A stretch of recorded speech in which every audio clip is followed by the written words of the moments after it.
la capítulo 4 sobre grupos cíclicos, y lo que quiero hacer es explicarles o tratar de explicarles cuáles son los argumentos que se utilizan para hacer las demostraciones de estos teoremas, que la vez pasada les hablaba un poco de las implicaciones, ¿verdad?, que tienen los teoremas, y se miraba que, por ejemplo, en los casos de los grupos esos ZN, se puede sacar mucha información bastante rápido, ¿verdad?, utilizando estos teoremas, que anteriormente, en los capítulos anteriores, nos preguntábamos cosas, si se pone a pensar desde el inicio del curso, que comenzamos el capítulo 2, comenzamos hablando de esos grupos ZN, y pues en ese momento quizás no nos esperábamos muchas cosas de las que nos están hablando estos teoremas, ¿verdad? Y uno tenía que ponerse como que a hacer muchos cálculos o escribir bastante, ¿verdad?, para poder llegar a una conclusión, que automáticamente por estos teoremas uno puede decir, tengo tal grupo ZN, entonces sus subgrupos son tales, los elementos de orden tanto son tales, ¿verdad? Y así, ¿verdad? Ese tipo de cosas que nos permiten estos teoremas que, como les digo anteriormente, por ejemplo, si se ponen a pensar en la prueba anterior, ¿verdad?, del capítulo 3, hay muchas preguntas que estaban ahí que ya con estos teoremas se pueden responder bastante rápido, ¿verdad? Pero bueno, eso es como parte de cómo funciona casi toda la matemática, ¿verdad? Que uno va viendo que va generando una teoría, conforme va avanzando, va viendo resultados, va a estar relacionados con la teoría, y los resultados normalmente, los teoremas, los corolarios, los lemas, lo que me permiten es poder sacar conclusiones sobre la teoría que uno está estudiando de manera más rápida, ¿verdad?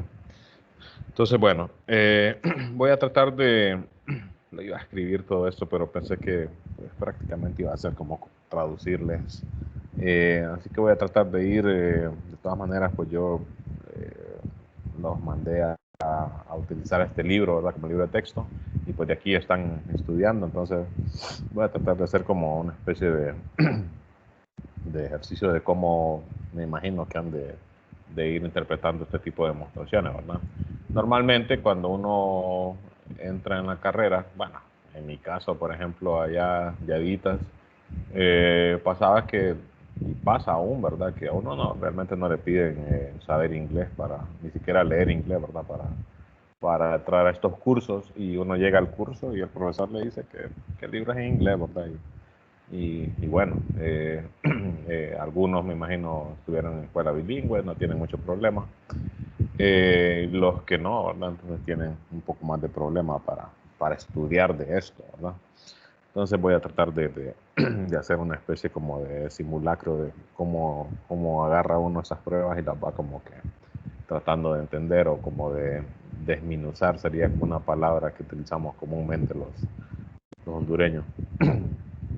Okay. Recuerden que este teorema, que es el que se le llama teorema fundamental de grupos cíclicos, porque lo que dice son conclusiones bastante fuertes relacionadas con cualquier grupo cíclico. Decía primero, cualquier subgrupo de un grupo cíclico es cíclico. Y vamos a ir por partes. Por suerte, pues el libro va como que en el mismo orden en que va haciendo los enunciados, así los va a ir demostrando. Entonces, vamos a esta primera parte. Cualquier subgrupo de un grupo cíclico tiene que ser cíclico. ¿Qué es lo que queremos demostrar? Entonces nosotros ya sabemos que partimos de un grupo G arbitrario, que sabemos que es cíclico, o sea que está generado por algún elemento. Recuerden que no necesariamente el generador de un grupo cíclico tiene que ser único, simplemente tiene que estar generado por algún elemento, ¿verdad? No importa si son varios o no, con que esté generado por alguno ya es suficiente para decir que el grupo es cíclico, ¿no? Y entonces queremos ver que si nosotros consideramos un subconjunto de él, o más bien un subgrupo de él, entonces que forzosamente ese subconjunto tiene que estar generado por algún elemento del grupo. Noten que como el grupo es cíclico, entonces los elementos del grupo pues son potencias si el generador es A, pues entonces los elementos del grupo son potencias de A. Y recuerden, decimos potencias en general, ¿verdad? Asumiendo como que la operación en el grupo es como multiplicativa. Pero también recordando de que si el grupo es como sumativo, entonces se consideran, en vez de decir A a la N, recuerden, decíamos N por A, ¿verdad? Múltiplos de A. Y pues en general decimos potencias y dependiendo de cómo sea el grupo, puede ser que sea esto, puede ser que sea esto, ¿verdad? Y entonces queremos decir que para cualquier H subgrupo del grupo cíclico que tenemos, este también va a ser un grupo cíclico. Pero noten que no va a ser como tan arbitrario porque como ya sabemos que los elementos de G son potencias de A, entonces este va a estar generado por alguna potencia de A, ¿verdad? Digamos alguna como A a la M, donde M es algún entero, y en general lo podemos considerar positivo, recordando, que mencionaba la vez pasada también, ¿verdad? Que se puede considerar positivo, pues si fuera negativo, entonces utilizamos aquella regla de que si es negativo, lo podría escribir así, digamos, ¿verdad? Y este lo podía escribir como el inverso del elemento, ¿verdad? Eh, elevado a el valor positivo, ¿verdad? Entonces, en general, esta potencia se puede considerar positiva tomando en cuenta esta propiedad de exponente, ¿no? Ok, entonces veamos cómo comienza la prueba. Noten que como lo que queremos comprobar es una igualdad de conjuntos, ¿verdad? Que sería esta de aquí. Queremos comprobar que cualquier subgrupo del grupo, ¿verdad? Es cíclico, o sea que está generado por otro elemento, ¿verdad? Entonces queremos ver que este está contenido en este y viceversa, ¿verdad? Que este está contenido en este, ¿verdad? Es decir, se da la igualdad de los conjuntos, ¿verdad? Entonces, comienzan diciendo aquí, ¿verdad? Consideramos que G está generado por A porque es cíclico, ¿verdad? Entonces está generado por algún elemento. Y suponemos entonces primero que H es un subgrupo de G, ¿verdad? Y entonces se quiere comprobar que H tiene que ser cíclico, o sea, que H está generado por algún elemento, ¿verdad? Siempre cuando se quiere hacer una prueba es importante considerar como aparte los casos triviales, porque muchas veces cuando uno hace la prueba general, puede ser que los casos triviales generen alguna contradicción con lo que uno está diciendo de manera general. Pasa, pasa bastante eso, así que siempre tengan en mente y es como una enseñanza no solo aquí de estos cursos de estructura algebraica, de álgebra, sino en general, en matemática en general, siempre hay que como que, bueno, ¿cuáles son los casos como triviales, que son como simplones? Que normalmente pasa, por ejemplo, si, por decirles algo, en álgebra lineal, que uno habla de dimensión de espacios vectoriales. Bueno, ¿qué pasaría si la dimensión fuera cero? ¿Verdad? O si estoy hablando de una propiedad de números enteros, ¿qué pasaría si el entero fuera cero? Normalmente el cero, por el hecho de que no tiene inverso multiplicativo, o sea, no podemos dividir entre ceros, ¿verdad? Genera a veces ciertos problemas, entonces es importante considerar esos casos como aparte, ¿verdad? En el caso de los grupos, siempre que hagan una prueba en general, consideren como los casos triviales que serían, si es una prueba relacionada con subgrupos, que el subgrupo sea el trivial que solo tiene la identidad o que el subgrupo sea todo el grupo, ¿verdad? Recuerden que cuando hablamos de subgrupos siempre están como opciones los dos triviales que se le llama, ¿verdad? Que son el que solo tiene la identidad y el que tiene todos los elementos, ¿verdad? O sea, el mismo conjunto. Entonces, si fuera el mismo, pues no hay nada que hacer, ¿verdad? Porque yo ya sé que es cíclico, entonces si considero como subgrupo el mismo, lo que quiero comprobar es que los subgrupos son cíclicos, entonces si es el mismo, pues ya tenemos automáticamente que es cíclico.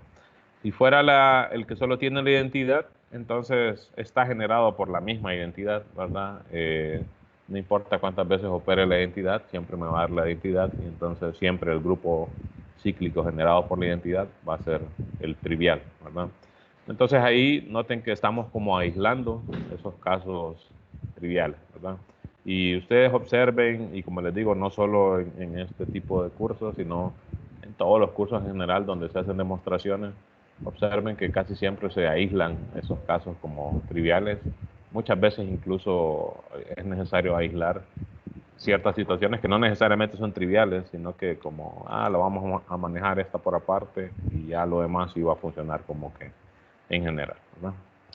Bueno, entonces asumimos que no es ninguno de los casos triviales, que no es el subgrupo ni todo G, ni solo el grupo que tiene la identidad. Y entonces, primero dicen aquí, es como una especie de afirmación, aseveramos que H tiene un elemento de la forma A a la T, donde T es positivo. Eso fíjense que podríamos decirlo aquí rápidamente porque G es un grupo cíclico, significa que generado por A, significa que todos los elementos de G son potencias de A. Aquí en todo caso lo que están afirmando que es como quizás como de más, es que la potencia, el exponente digamos del elemento es positivo y eso tiene que ver con lo que les decía, ¿verdad? Que en el caso de que fuera negativo, entonces por la regla esta que definimos para los exponentes lo podemos reescribir así. Como es un subgrupo, todo elemento tiene que tener inverso, ¿verdad? Entonces siempre va a funcionar esta propiedad, ¿verdad? En un subgrupo. Y entonces, básicamente eso es lo que dicen ahí para justificarlo, ¿verdad?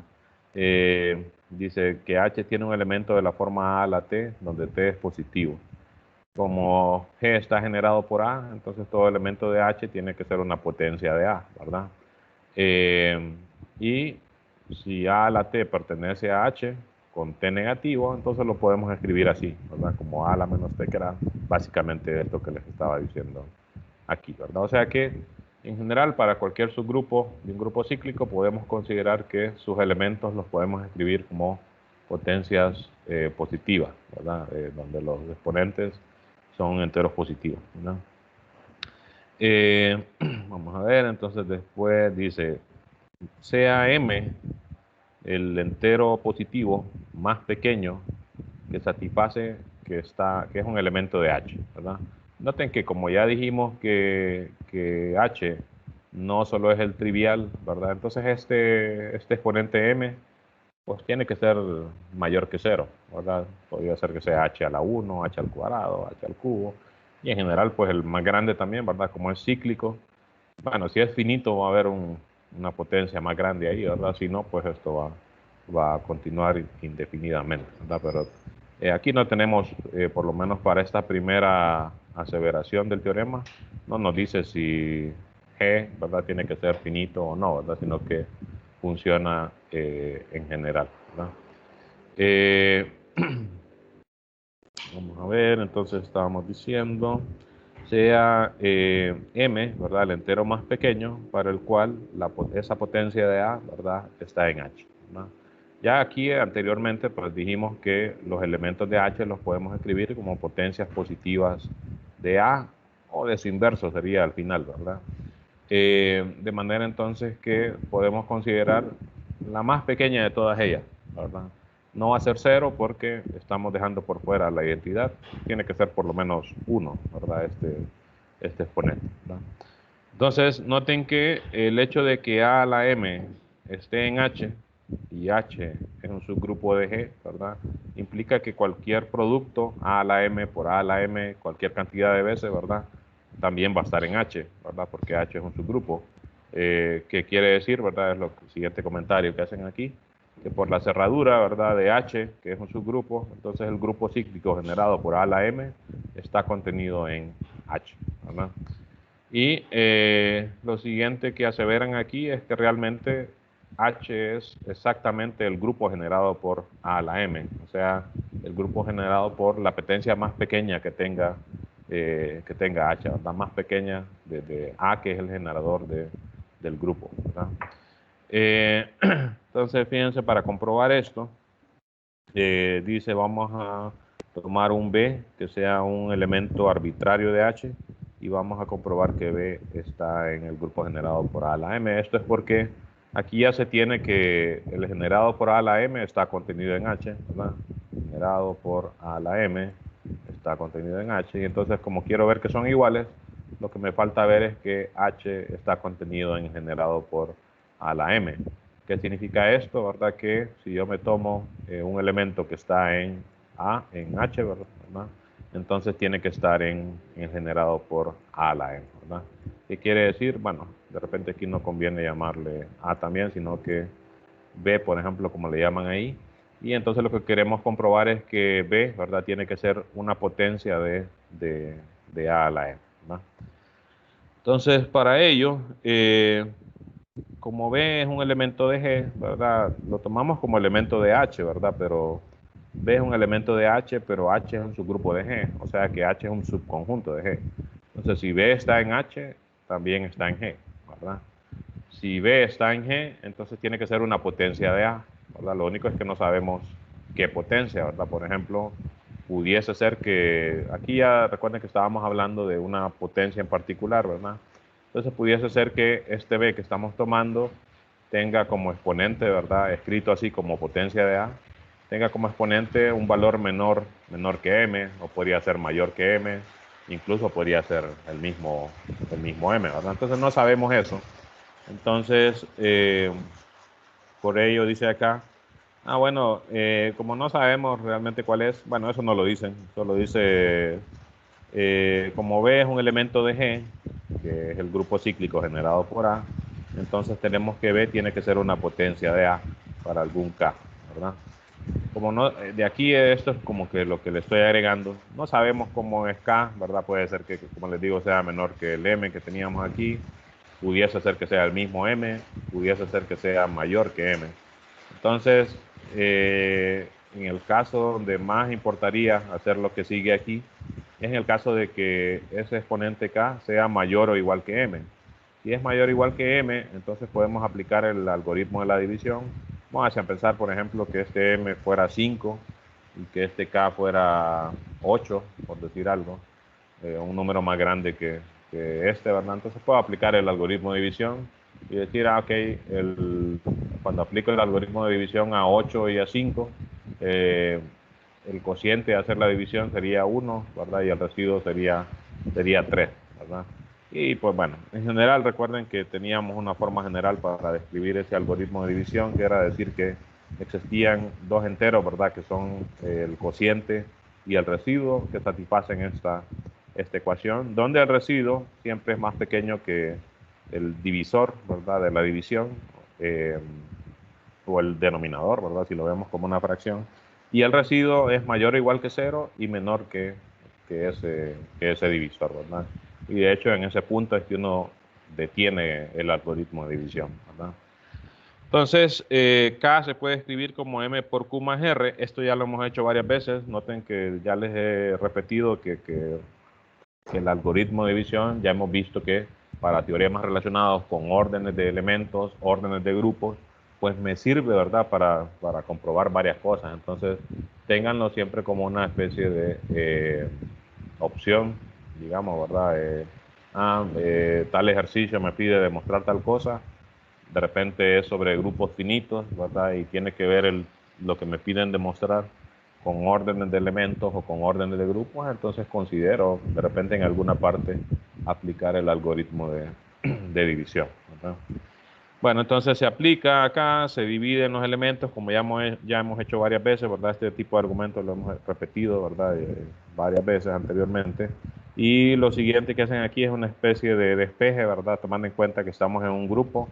Entonces, estos dos son elementos del grupo, tienen que tener un inverso, ¿verdad? El inverso de A a la M por Q sería, pues, A a la menos M por Q, ¿verdad? Y entonces, si multiplicamos a ambos lados de la ecuación, ¿verdad? Por A a la menos M por Q, como para despejar, ¿verdad? Este A a la R, pues me queda esta expresión de acá, ¿verdad? En la ecuación, ¿verdad?, que es A a la K igual a la M por Q, o ya estaría escrita así, ¿verdad? A a la K, lo voy a escribir, A a la K igual a la M por Q por A a la R, ¿verdad? Entonces multiplicamos a ambos lados de la ecuación por el inverso de este elemento y me queda entonces que, bueno, ya que está escrita la ecuación así, sería A a la R menos M por Q, que es el inverso de este, ¿verdad?, por A a la K, sería igual a la R, ¿verdad? Pues acá se cancelaría, ¿verdad?, el inverso por el elemento. Bueno, me quedaría la identidad, que al final es como decir que se cancela, ¿verdad? Recuerden que incluso teníamos un teoremita ahí que me decía que se podía hacer ese tipo de cancelación. Entonces concluimos que A a la R es igual a esta multiplicación, o bueno, esta operación de estos dos elementos. Y luego, vamos a ver, dice, tenemos que como A a la K es B, ¿verdad? Eso, así fue como se comenzó, ¿verdad? Diciendo que consideramos un elemento B, ¿verdad? Arbitrario en H, que tiene que estar en G también, tiene que ser una potencia de A. El exponente que se tomó es K, ¿verdad? Pues uno lo pudo haber nombrado como quisiera, ¿verdad? Aquí le llamaron K. Entonces, sabemos que B es A a la K, porque así se tomó, ¿verdad? Es un elemento de H, ¿verdad? Y aquí estamos, vamos a ver, bueno, no, eso solo es parte de. Este elemento es un elemento de H. Luego veamos que este A a la menos Q se puede reescribir así, ¿verdad? Ya también hemos hecho esto varias veces por las reglas de exponentes que sí funcionan en grupo, ¿verdad? Recuerden que no todas funcionan. Y este también es un elemento de H porque A a la M es un elemento de H, ¿verdad? Dijimos que H se iba a escribir así, ¿verdad? O más bien, vamos a ver, porque realmente queremos comprobar que se cumple la igualdad, ¿verdad? Y más bien ahora queremos ver que H es un subconjunto de A a la M, ¿verdad? Déjenme ver. ¿Por qué decimos entonces, por qué se dice acá que este elemento también está en H?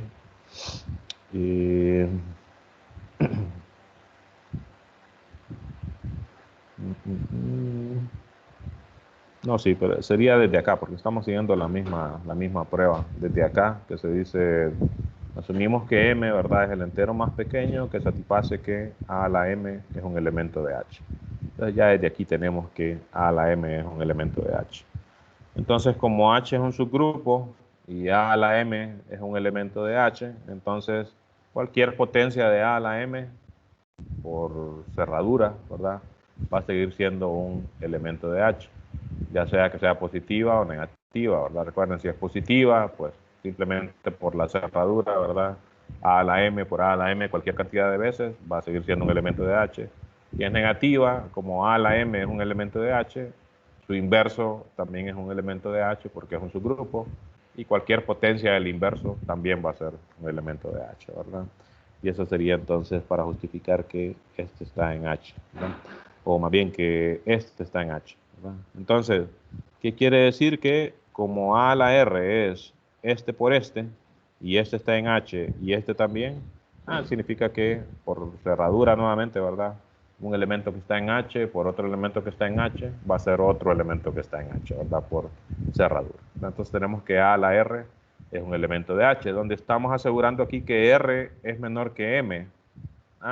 Contradicción, ¿verdad? No es posible porque nosotros comenzamos diciendo nuevamente que M sea el entero positivo más pequeño, tal que A a la M está en H. Y estamos concluyendo aquí que A a la R también está en H, ¿verdad? Entonces, la única forma que ocurra, ¿verdad? Es que el R, ¿verdad? Sea cero, ¿verdad? Si es cero, sí funciona, porque entonces A a la R sería la identidad, y entonces sí, es cierto, ¿verdad? Que está en H y no viola el hecho de que escogimos M como el entero positivo, tal que A a la M fuera elemento de H. O sea, es contradicción con que sea un entero positivo, ¿verdad? Pero si es cero y el R pues tiene estas condiciones, ¿verdad? Que sea mayor o igual que cero y menor que M. No puede ser menor que M por lo que dijimos acá arriba, pero sí podría ser cero, ¿verdad? Y bueno, ahí sería entonces el único caso en el que sí podría ser menor que M, ¿verdad? En que fuera R igual a cero, y eso es lo que se concluye, que R tiene que ser igual a cero. Pero si R es igual a cero, entonces mucho acá se simplifica, ¿verdad? Porque el B que tomamos, ¿verdad? Que lo escribimos como A a la K desde aquí, sería A a la M por Q más R, pero si R es cero, solo sería A a la M por Q, ¿verdad? Se reescribe de esta manera, o sea que es una potencia de A a la M, que es un elemento del grupo cíclico generado por A a la M, ¿verdad? Y eso entonces comprueba lo que queríamos, ¿verdad? Que era que cualquier elemento arbitrario que está en H es un elemento de A a la M, y entonces se dan las dos contenencias, ¿verdad? Cualquier elemento que está en H es un elemento del generado por A a la M y viceversa, por tanto, son iguales, y eso quiere decir que H, que era un subgrupo arbitrario de G, es un grupo cíclico, ¿verdad? Generado por a la M, ¿verdad? Por tanto, comprobamos que cualquier subgrupo de un grupo cíclico también es un subgrupo cíclico. Noten que podríamos decir acá que la herramienta fundamental nuevamente es el algoritmo de división, ¿verdad? Las demás cosas que se aseveran son como cerradura, existencia de inversos en un subgrupo o en un grupo, ¿verdad? Y pues quizás lo único que de repente si uno está haciendo un problema de esto, normalmente solo quiere trabajar con las definiciones, ¿verdad? Definición de grupo, definición de subgrupo, y de repente ahí se queda uno, bueno, tenemos la herramienta ahí, ¿verdad? Del algoritmo de división, entonces téngalo pendiente nuevamente, eso nos resolvió el problema, ¿verdad?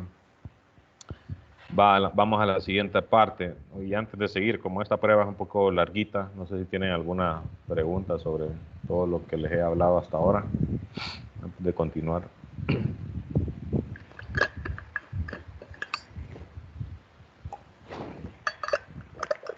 No, bueno, pues el teorema tiene tres fases, ¿verdad? La primera parte es esa, que es comprobar que todo subgrupo de un grupo cíclico es cíclico. Luego, si el generado por A es de orden n, ¿verdad? Entonces el orden de cualquier subgrupo del generado por A va a ser un divisor de n. Noten que esto fue lo que quizás más utilizamos, ¿verdad? En los ejemplos que les daba en la clase anterior, ¿verdad? Si el orden del grupo cíclico es n, entonces el orden de cualquier subgrupo, ¿verdad? Tiene que ser un divisor de n, ¿verdad? Y la última parte lo que dice es que más aún, ¿verdad? El único subgrupo de orden, algún divisor, ¿verdad? Algún divisor k de n va a ser el generado por a la n sobre k, que es un entero, ¿verdad? Porque k es un divisor de n. Pero bueno, vamos por partes. Si el orden del grupo cíclico generado por A, que es lo mismo que decir que el orden de A es n, ¿verdad? Entonces el orden, esto por un teoremita anterior también, entonces el orden de cualquier subgrupo del generado por A tiene que ser un divisor de n, ¿verdad? Y eso es lo que queremos comprobar ahorita, ¿verdad? Ok, entonces se comienza asumiendo eso, ¿verdad? Que el orden del cíclico generado por A es n, ¿verdad? Y consideramos H cualquier subgrupo de el generado por A. Queremos ver que el orden de H, ¿verdad? Tiene que ser un divisor del orden de este grupo, ¿verdad? Que es n, ¿verdad? Entonces, por lo que se comprobó anteriormente, ¿verdad? H es un subgrupo del grupo cíclico generado por A. Por lo que comprobamos arriba, H también tiene que ser cíclico, ¿verdad? Y está generado más aún por una potencia de A, ¿verdad? Entonces lo escribimos así. H tiene que ser un grupo cíclico y además no de cualquier tipo, sino que tiene que estar generado por una potencia del grupo del que partimos, ¿verdad? Que fue lo que hicimos anteriormente, ¿verdad? Y además aquí dijimos que noten que en cierta forma es como constructiva la prueba, o sea que no solo me dice existe tal cosa, sino que me dice exactamente ese elemento se calcula de tal manera, ¿verdad? Este M, que fue el generador del subgrupo, era el entero más pequeño, ¿verdad? Tal que esa potencia del generador del grupo estuviera en el subgrupo, ¿verdad? Entonces, M aquí se dice, ¿verdad? Es el entero más pequeño que satisface que esa potencia, ¿verdad? Es un elemento del subgrupo, ¿no? O sea, no hay un elemento más pequeño que M entero, ¿verdad? Positivo que satisfaga esta igualdad. Estos argumentos que se hicieron anteriormente funcionaban. Aquí comenzamos diciendo, déjenme ver en qué línea es. Se toma cualquier elemento B, elemento de H. Aquí lo había escrito como aparte, ¿verdad? Se toma cualquier elemento B que está en H y al final comprobamos que, de hecho aquí no lo escribí bien, que B tenía que estar en este grupo cíclico, ¿verdad? Entonces, este B es cualquier elemento de H. H es un subgrupo de G. Entonces, todos esos cálculos que nosotros hicimos acá funcionan en particular para la identidad, que es uno de los elementos de H, porque H es un subgrupo, ¿verdad? Entonces, eso es lo que dicen acá. usamos lo que se hizo en el párrafo anterior, ¿verdad? B igual a la identidad, ¿verdad? Y entonces noten que lo que se concluyó es que, vamos a ver, pues aquí concluimos que el B tenía que ser una potencia de A a la M, ¿verdad? Y que pues más aún, ¿verdad? Que esa potencia tenía que ser, aquí dijimos M por Q, ¿verdad? Que el B tenía que ser A a la M por Q. Entonces, en particular, ¿verdad? Si B es la identidad, como el orden de A es N, porque el grupo cíclico generado por A tiene N elementos, por un teorema anterior, ¿verdad? Eso era lo mismo que decir que el orden del elemento A es N también, ¿verdad? Y eso entonces significa, ¿verdad? Que A a la N es la identidad, ¿verdad? Y entonces A a la N es la identidad y es igual a B también. Y aquí dijimos que B era A a la M por Q. Entonces tenemos que A a la N sería igual a A a la M por Q, ¿verdad? Y en este caso es un grupo finito, ¿verdad? Entonces si recuerdan, me voy a ir aquí rapidito a los resultados anteriores. Permítame.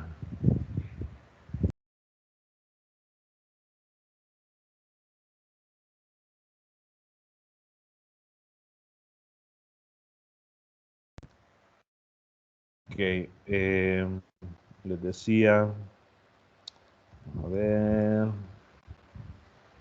¿cuál era el teoremita? Bueno, la vez pasada lo traía ya en una presentación, ¿verdad? Pero este era, ¿verdad? Si el elemento, si el grupo era de orden infinito, entonces dos potencias iban a ser iguales. Si solo si pues los exponentes eran los mismos, ¿verdad? Si el grupo o el elemento era de orden finito, entonces las potencias esas iban a ser iguales.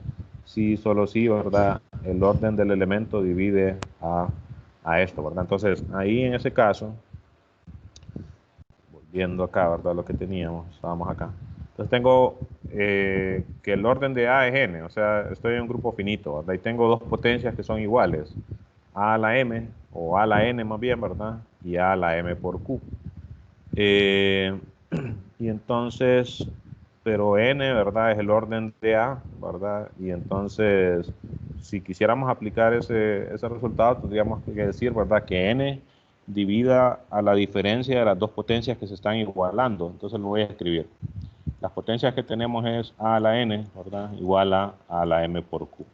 Entonces, según el teoremita ese que teníamos, esto pasa, ¿verdad? Como estamos trabajando ahora sí, ¿verdad? En un caso finito, porque el orden de este grupo es n, ¿verdad? Entonces ya estamos diciendo que es una cantidad finita. Entonces, eso pasa si solo si, ¿verdad? El orden del grupo divide a la diferencia de esos elementos, ¿verdad? N de las potencias. Allá eran I y J, ¿verdad? En el teoremita ese. Y N era el orden del elemento o el orden del grupo, ¿verdad? Entonces pasa si solo si N divide a esta diferencia. Pero aquí tengo el mismo entero, ¿verdad? Entonces para que para que N, perdón, sea un divisor de un elemento más pequeño que él, ¿verdad? Pues en todo caso, bueno, eso es imposible, ¿verdad? Entonces la única opción, ¿verdad? En ese caso es que sean iguales, ¿verdad? Que esa diferencia sea cero y por eso aquí se concluye, ¿verdad? Que n tenga que ser igual a m por q, ¿verdad? Si esa diferencia es cero, pues n divide a cero, ¿verdad? Porque no importa cuál sea n, porque cualquier entero perdón, cero lo puede escribir como cero por cualquier entero, ¿verdad? Entonces, en ese sentido es que uno dice n, pues siempre divide a cero, ¿verdad? Es como que un caso trivial de divisibilidad. Entonces, la única opción, ¿verdad? Para que ocurra la igualdad de esta es, pues, precisamente que este sea cero, ¿verdad? El de la derecha, porque n es más grande que este, ¿verdad? Entonces, no puede ser un divisor de estos dos, salvo que fuera cero, ¿verdad? Entonces, si este es cero, entonces ahí sí, pero si este es cero, entonces implica que n tiene que ser igual a m por q. Noten que si el grupo fuera infinito, directamente pudiésemos haber concluido, ¿verdad? N igual a m por q, pero en este caso estamos trabajando en el caso finito y entonces tenemos que dejarlo, sí tenemos que como que justificarlo, ¿verdad? El teorema solo me decía que las potencias iban a ser iguales, pero en el caso de que tengamos un grupo infinito, ¿verdad? Aquí no, entonces lo justificamos, ¿no?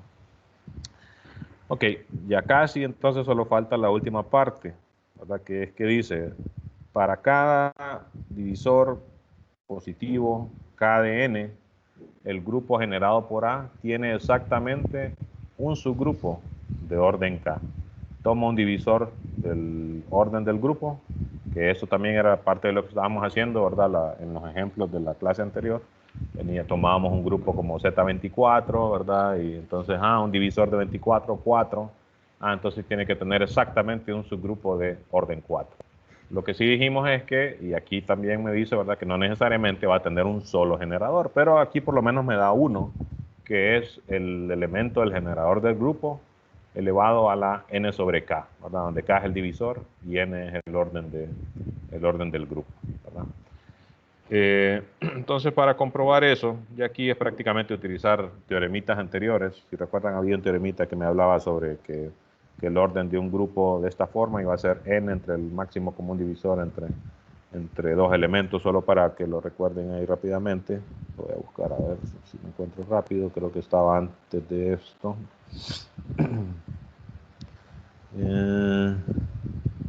Bueno, estos están también relacionados con el GCD, ¿verdad? Pero son consecuencias de ese teorema, este de aquí, ¿verdad? El orden del grupo generado por A a la K es el mismo que el generado por A al GCD de N y K, donde N es el orden de A, ¿verdad?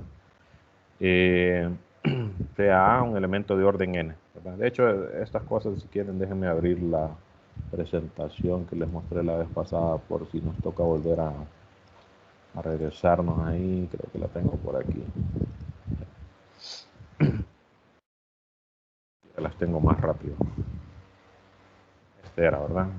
Sea un grupo, A un elemento de G de orden N, K un entero positivo, entonces el orden de A a la K es el mismo que el de A al GCD de N y K, ¿verdad? Y más aún, el orden de A a la K, ¿verdad? Este es del orden, el grupo generado por A a la K, ¿verdad? Es igual al grupo generado por este otro. Y el orden de A a la K es esta división. Este teoremita se utiliza en este que estamos queriendo comprobar ahora, ¿no? En la última parte de lo que queremos comprobar. Entonces la última parte pues decía eso, ¿verdad? Para cada divisor K de n, el grupo generado por A tiene exactamente un subgrupo, ¿verdad?, de orden K. Y es precisamente A a la n sobre K.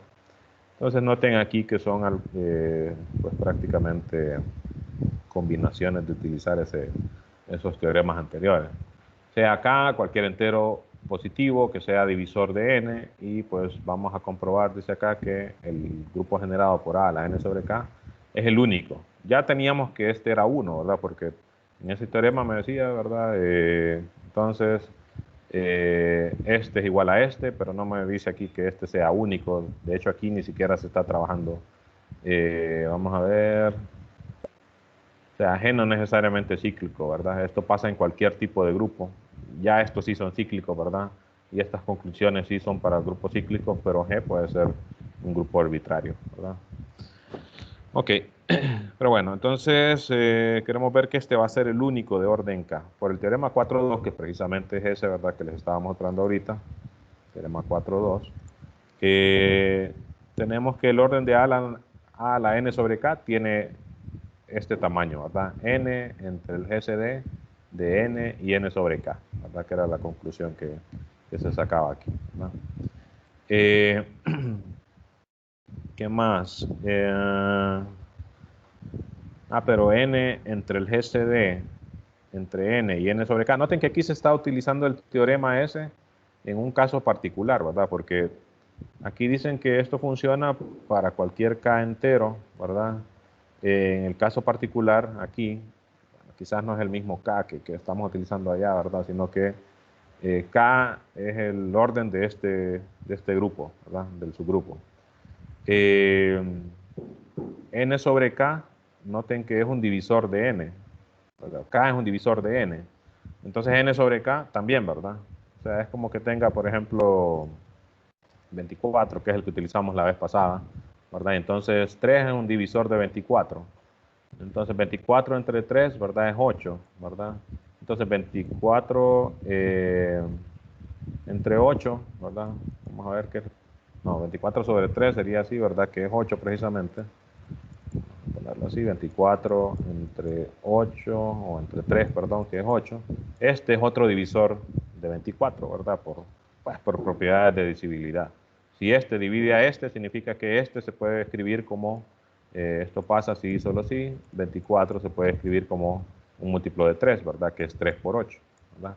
Y al mismo tiempo estamos diciendo que 8 también es un divisor de 24, porque, pues por lo mismo, ¿verdad? Porque 24 se puede dividir como 3 por 8, ¿verdad? Entonces esto pasa también y solo si 8 divide a 24, ¿verdad? Entonces ahí se está utilizando eso, ¿verdad? Implícitamente, o sea, no se está utilizando tan directo como está aquí, ¿verdad? Sino específicamente para el divisor n sobre k, ¿verdad? Entonces decimos, bueno, ¿cuál es el GCD entre n y n sobre k? Recuerden, GCD es el máximo común divisor. El máximo común divisor entre n y n sobre k, que es un divisor de n, bueno, tiene que ser el divisor, ¿verdad? Máximo común divisor, ¿verdad? N sobre K divide a N, pero N no divide a N sobre K, ¿verdad? N es más grande que él, entonces automáticamente no le divide. Entonces el divisor más grande común, ¿verdad? Es N sobre K. Y entonces esto es igual a N entre N sobre K, se cancelan las N, el K pasa a multiplicar, ¿verdad? Por cómo se hacen las divisiones de fracciones, y entonces me queda exactamente K, ¿verdad? Entonces vemos que este grupo sí, bueno, tiene orden K, ¿verdad? Además, ya este es como para decir, ok, este es un grupo, ¿verdad? Que tiene orden K para el grupo este que tenemos. Y aquí ahora se quiere ver que ese es el único, ¿verdad? Entonces, para ello consideramos H cualquier subgrupo del generado por A y que tenga orden K. Queremos ver que tiene que ser este, ¿verdad? Entonces, anteriormente se comprobó que como H es un subgrupo de un grupo cíclico, entonces H tiene que ser un grupo cíclico también y tiene que estar generado por una potencia de A, ¿verdad? Y recuerden, A es el más pequeño, ¿verdad? Que satisface esa propiedad. Y además, por lo que comprobamos hace poco, M tiene que ser un divisor de N, ¿verdad? Entonces, como M es un divisor de N, el máximo común divisor entre N y M, pues tiene que ser M, ¿verdad? Porque M es un divisor de N. Y K, ¿verdad? Que es el orden de A a la M, ¿verdad? Vamos a ver. Eso es por lo que se está asumiendo, ¿verdad? Sea H, cualquier subgrupo del generado por A de orden K, ¿verdad? H se tiene que poder escribir así, ¿verdad? Entonces el orden de este grupo sería K, ¿verdad? Que es lo mismo que decir, por un teorema anterior también, ¿verdad? Que el orden del elemento A a la M tiene que ser K también, ¿verdad? Y entonces se utiliza esta igualdad aquí. M es lo mismo que el GCD entre N y M, ¿verdad? Solo se escribe ahí. Y por el teoremita, pues nuevamente esto es N, el orden del grupo, dividido entre el GCD entre N y M, ¿verdad? Que pues como M es un divisor de N, entonces el GCD entre estos dos es M y me queda entonces N sobre N. Que concluimos que K es igual a N sobre M, despejando, sería que M es igual a N sobre K. O sea que, pues precisamente eso era lo que queríamos ver, ¿verdad? Que este subgrupo arbitrario que tomamos, precisamente tenía que ser este, ¿verdad? El generado por A la N sobre K, ¿verdad? Y bueno, fíjense entonces, si se pone a pensar, si hacemos una especie de conclusión general de cómo funciona esta demostración, primera parte, prácticamente utilizar el algoritmo de división y cuestiones de cerradura, ¿verdad? Cerradura de subgrupos, cerradura de grupos, ¿verdad? Y en las otras dos, prácticamente es utilizar teoremas anteriores, ¿verdad? Por el teorema tal, pasa tal cosa, por lo que se comprobó anteriormente, pasa tal cosa, ¿verdad? Y entonces ya vemos que estas dos nuevas conclusiones se sacan de lo que se comprobó anteriormente, ¿verdad? Y eso pues seguramente ya a estas alturas ya han visto que en varias áreas ocurre eso, ¿verdad? Que los teoremas se van como reutilizando para comprobar nuevos, ¿verdad? Nuevos resultados. Y de hecho pues eso es mucho de la lógica de cómo funciona la matemática, ¿verdad? Esto era lo que utilizábamos en los ejemplos, ¿verdad? Que les mencionaba en la clase anterior. que como esto funciona, lo que se comprobó, ¿verdad? Para cualquier grupo cíclico, bueno, como los ZN son grupos cíclicos, entonces en particular funciona para los ZN, ¿verdad? Que es lo que dice este corolario. De aquí más adelante, en la parte final de la sección, y con esto vamos a terminar, introducen esta función phi, se le llama función phi de Euler, ¿verdad? Que está definida como la función, lo que me cuenta es cuál es la cantidad de enteros positivos que son relativamente primos con uno que uno se tomó. Por ejemplo, primero se comienza definiendo phi de 1 igual a 1, como por definición. Y esta es una especie de tabla, así como las tablas que uno hace cuando va a hacer la gráfica de una función, ¿verdad? Entonces, cuando n vale 1, por definición, phi de n vale 1. O sea, de phi de 1 vale 1, ¿verdad?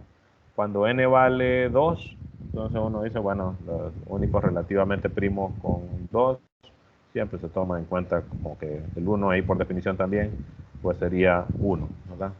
Enteros relativamente primos con 3, ¿verdad? Serían 1 y 2. Como les digo, por definición se toma el 1 ahí, ¿verdad?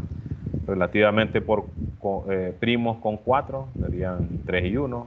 Relativamente primos con 5, todos los anteriores, ¿verdad? Porque 5 es primo. Noten que en los primos siempre van a ser, el phi de n sería 6, porque como es primo, los enteros relativamente primos con 7, ¿verdad? Menores que él, son todos, ¿verdad? 11 es primo, enteros relativamente primos, menores que 11, todos, ¿verdad? Los 10 que están antes de él. Y en estos casos, ¿verdad? Es donde en todo caso cuesta un poco más calcularla, ¿verdad? Decir, ¿cuál será phi de 200, por ejemplo? Bueno, y ahí no es tan simple, ¿verdad? Porque me toca entonces ir a buscar cuáles son todos los enteros, ¿verdad? Menores que 200 y relativamente primos con 200, ¿verdad? Por suerte, fíjense que, y me voy a adelantar un poco acá, hay muchas, de hecho, propiedades de esa función phi. Algunas de ellas que son las que presentan acá en el libro, son las que son útiles acá, son que phi de p a la n, para cualquier primo p, se puede calcular así, como p a la n menos p a la n menos 1, ¿verdad? Entonces, si yo ya sé que un entero es la potencia de un primo, como 64, ¿verdad? 2 a la, ¿cuánto?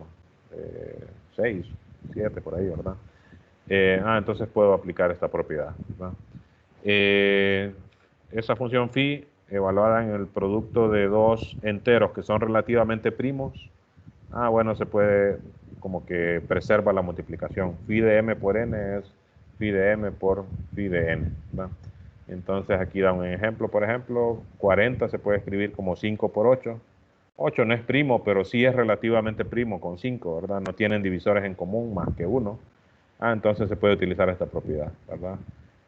40 es 5 por 8, entonces se puede separar, ¿verdad? Y ya estas cantidades que son más pequeñas, pues sí es más fácil de decir cuál es la cantidad de enteros relativamente primos menores que él, ¿verdad? Entonces estas dos propiedades pues son útiles para hacer cálculos, ¿verdad? De esa función phi para enteros que son grandes, ¿verdad? Aquí hay dos resultados relacionados con esa función. Noten que, por ejemplo, nosotros ya sabíamos que el grupo UN estaba formado por los enteros módulo n, ¿verdad? Dejando por fuera el 0, y que fueran relativamente primos con n. Entonces, automáticamente podemos concluir, según cómo está la definición de esta función phi, que el orden de U sub n es precisamente phi de n, ¿verdad? Los enteros relativamente primos con menores que n y relativamente primos con n, ¿verdad?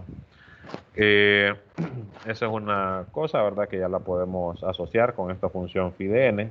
Pero además, por ejemplo, se puede decir, si d es un entero positivo divisor de n, entonces el número de elementos de orden d en un grupo cíclico y de orden n es phi de d.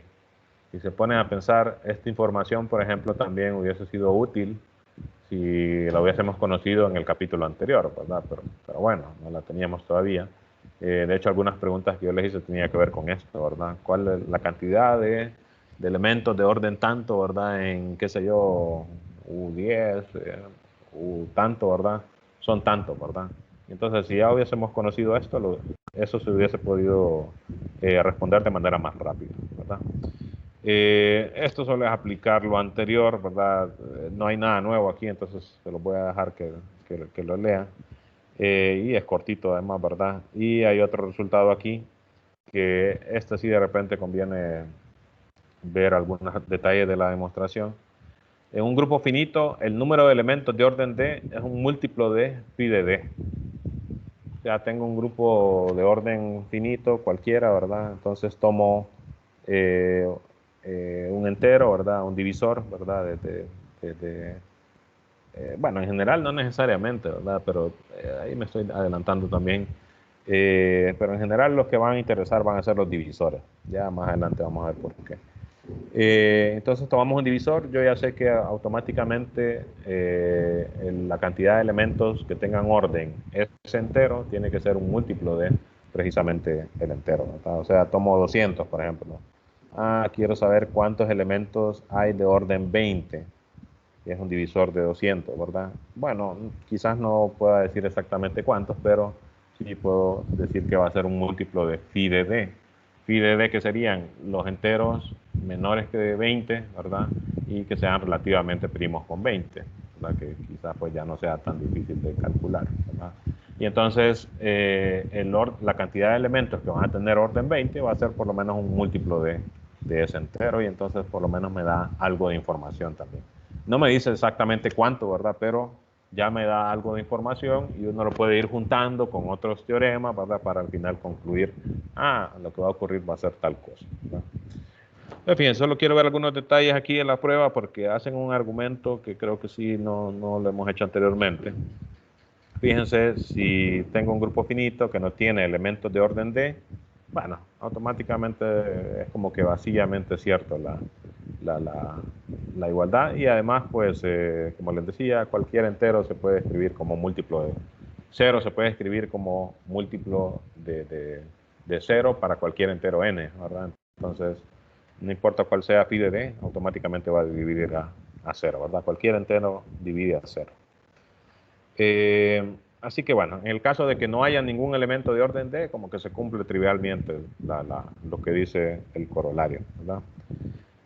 Si todos los elementos de orden D en G están en el grupo cíclico generado por A, pues ya no tenemos nada que hacer porque por los teoremitas anteriores, ¿verdad? Ya tenemos resultados para decir, la cantidad de elementos de orden D van a ser tales, ¿verdad? Si en el caso de que sea elemento de un grupo cíclico, que sea un subgrupo de G. Pero recuerden, en general, lo que decía ahorita el teorema fundamental es que si yo empiezo con un grupo cíclico, entonces todos sus subgrupos van a ser grupos cíclicos también. Pero si el grupo con el que empiezo no sé de qué tipo es, no sé si es cíclico o no, entonces yo no puedo concluir, entonces automáticamente si yo tomo un subgrupo va a ser cíclico. No, ¿verdad? No podemos decir eso. Solo cuando ya sé que el grupo es cíclico, como los Zn, por ejemplo. Pero si estoy en, qué sé yo, en D4, por ejemplo, ¿verdad? Uno de los grupos que habíamos trabajado antes, que sé que no es cíclico, ¿verdad? No tiene un generador. Bueno, entonces yo ahí no sé si algún subgrupo que me tome de él vaya a ser cíclico o no. Puede ser que sí, ¿verdad? El hecho de que en general no sepa que sea cierto, pues no quiere decir que haya algunos casos en los que sí. Pero no lo podemos asegurar, ¿verdad? Entonces, ese es el caso como interesante aquí. Si estuviéramos solo trabajando en el ámbito de los grupos cíclicos, pues por los teoremas anteriores ya podemos decir mucha información, ¿verdad? Sobre los órdenes de los elementos y divisores y todo eso, ¿verdad? Pero pues el caso interesante más bien es cuando no. Muy adelante aquí, estamos acá. Entonces, fíjense, suponemos que existe otro elemento de orden B en el grupo y que no está en el grupo cíclico generado por A. A es un elemento arbitrario, ¿verdad? Y es un elemento arbitrario que tiene orden D. Y entonces, como les digo, si resultara que todos los elementos de orden D están en el grupo cíclico generado por A, pues los teoremas anteriores me dan ya suficiente para poder sacar información sobre ellos, ¿verdad? Si no, pues significaría que existiría otro elemento, ¿verdad? En G, que también va a ser de orden D y que no va a estar en el grupo cíclico generado por A. Y eso significaría que el grupo cíclico generado por ese elemento de orden D también va a tener phi de D elementos de orden D, ¿verdad? Por los teoremas anteriores. Entonces tendríamos phi de D elementos de orden D aquí en el generado por A, y tendríamos phi de D también elementos de orden D en el generado por B. Entonces tendríamos dos veces phi de D elementos de orden D. Y entonces ahí estamos concluyendo, entonces la cantidad de elementos de orden D va a ser un múltiplo de phi de D, que es lo que me dice el teorema, ¿verdad? Entonces noten que aquí como que podríamos repetir ese argumento, ¿verdad? Si hubieran tres, ¿verdad? Entonces tres elementos, ¿verdad? Y uno que no esté contenido en el otro, van a haber tres veces phi de D elementos de orden D. Y lo único de más que se chequea aquí es que si existiera un elemento C de orden D que tuviese en común en los dos, como para decir, no, pero es que fíjese que realmente no van a ser dos veces phi de D, porque hay uno repetido, por ejemplo. Bueno, aquí se concluye diciendo que no puede ocurrir, porque si ocurriera, entonces tendríamos que el generado por C sería el mismo generado por A y sería el mismo generado por B, porque si C fuera elemento de orden D que pertenece a estos dos, entonces C sería una potencia de A y también sería una potencia de D, ¿verdad? Entonces, por un lado sería un elemento, una potencia de A que está contenida, ¿verdad? Que es un elemento de, perdón, el generado por B y viceversa, ¿verdad? Si lo veo como una potencia de B, está aquí, ¿verdad? Pero como también es una potencia de A, supuestamente, ¿verdad? Si está en común a los dos, también va a estar aquí, entonces tendrían que ser iguales, ¿verdad? Y además tendrían que ser igual al conjunto de todas las potencias de C, ¿verdad? Y entonces eso implicaría que el mismo B, ¿verdad? Sería un elemento del generado por A, que es una contradicción, porque aquí lo que se dijo es que supongamos que existe un elemento B en G de orden D que no está en A, ¿verdad? Pero si hubiera alguno en común, eso implicaría que tiene que estar en A, que es una contradicción, o sea que no hay problema con este conteo, ¿verdad?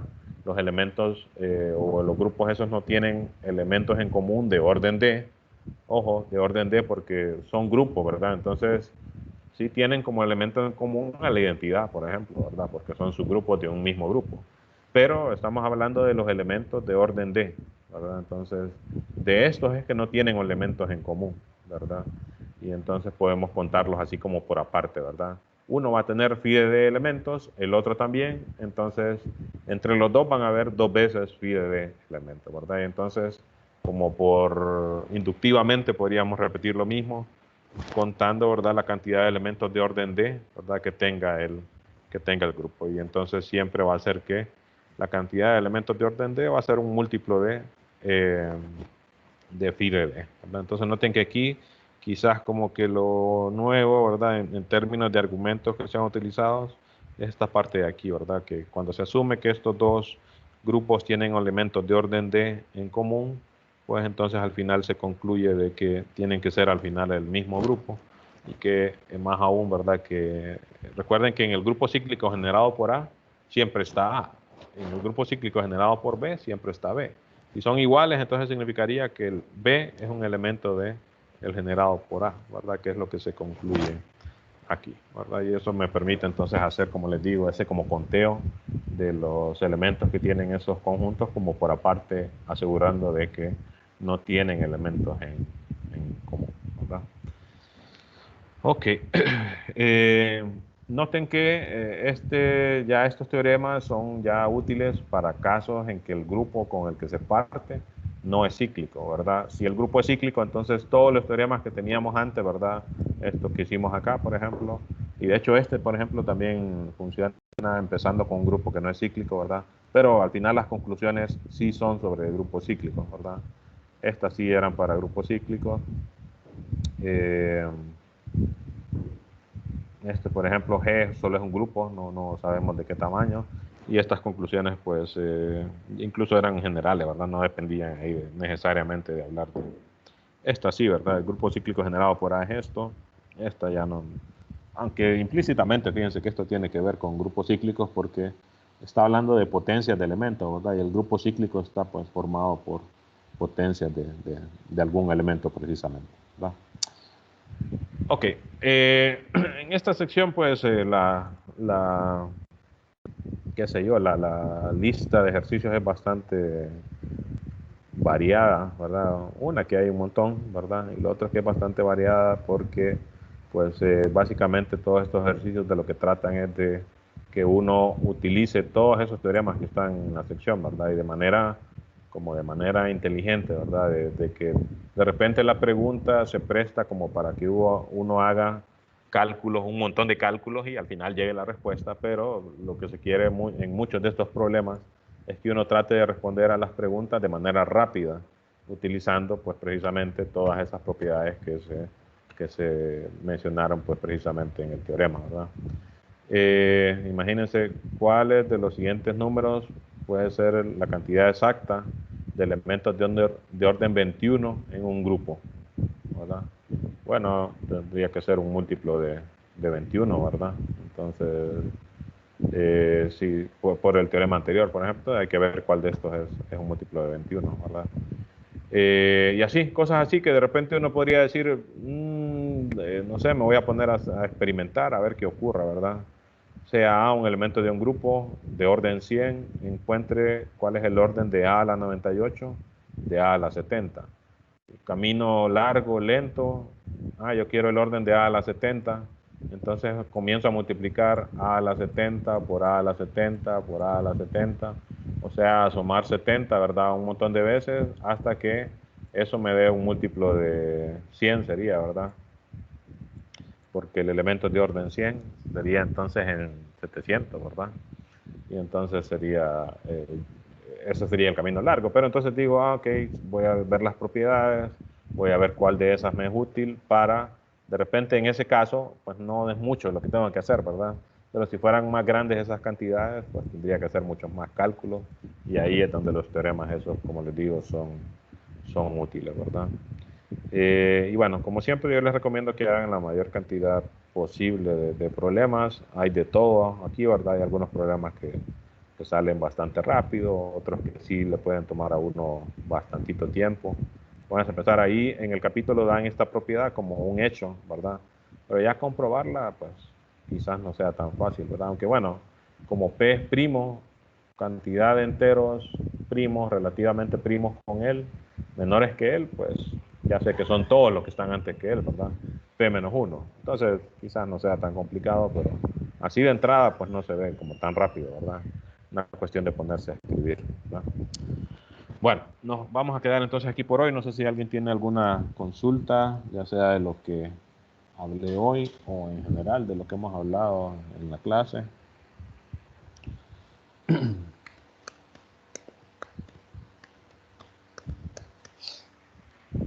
¿No?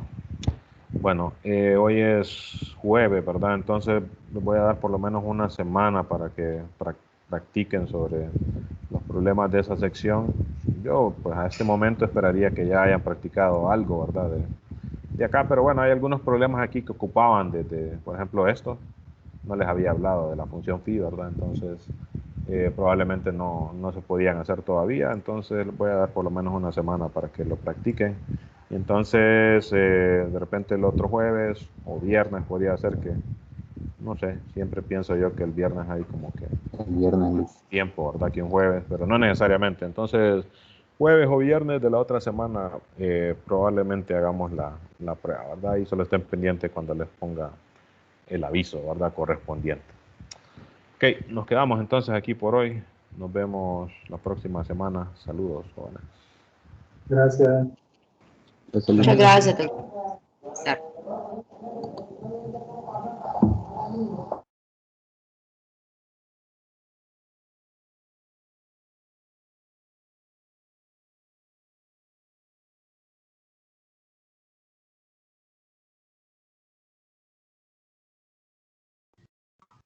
Profesor.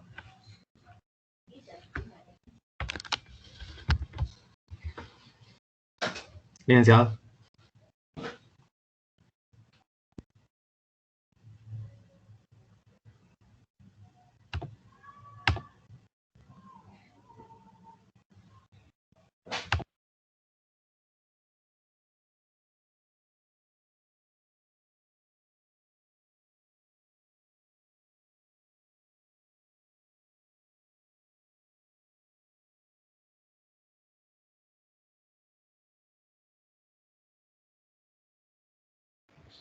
si alguien iba a preguntar algo.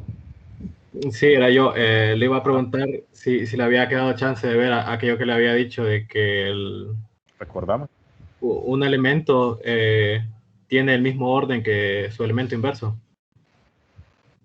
Ah, sí, sí, eso es cierto. Y de hecho está como ejercicio, ¿verdad? Por acá, ¿verdad? Sí, está como ejercicio. Por eso le decía yo que estaba como, digamos, como teorema más adelante en los ejercicios. Sí, sí, sí. De hecho, por cierto, ya que lo mencionaste, siempre que hagan algún ejercicio, por ejemplo, el capítulo 4, los ejercicios de los capítulos anteriores los pueden utilizar. Aunque no los hayan hecho, ustedes los pueden utilizar como que fuera un teorema, ¿verdad?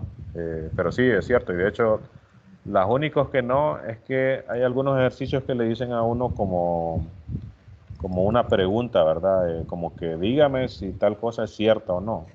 Ah, bueno, entonces eso no lo puedo utilizar, ¿verdad? Pero cuando dice pruebe que tal cosa pasa, entonces ya lo puedes utilizar como teorema más adelante, no hay problema. Ok. Muchas gracias, profesor. Vaya, vaya.